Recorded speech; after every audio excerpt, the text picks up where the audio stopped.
রাসূল সাল্লাল্লাহু আলাইহি সাল্লামকে কি পরিমাণ মহব্বত করতেন। ইমাম মালিক রাহিমাহুল্লাহ হাদিসের দর্শ দিতেন মসজিদে নববীর মধ্যে।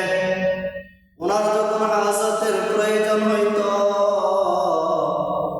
তখন তিনি কুরআন মধ্যে উঠে মদিনা শহর থেকে অন্য কোথাও গিয়ে হাজতকে পুরা করতেন। একবার তার এক শাগির্দ জিজ্ঞেস করলেন, হুজুর, মদিনা শহরের মধ্যে টয়লেটের অভাব নাই, আপনি কেন মদিনা শহরে হাজতকে পুরা করেন না?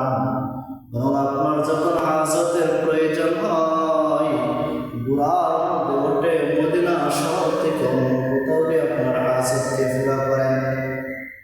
ইমাম মালিক বলেন, ও শাগির্দ শুনো, আল্লাহ রাসূল এই শহরের মধ্যে বেশি চলাফেরা করেছেন, বিশেষ করে মসজিদে নববীর আশেপাশে আল্লাহ রাসূল বেশি চলছেন, বসতেন।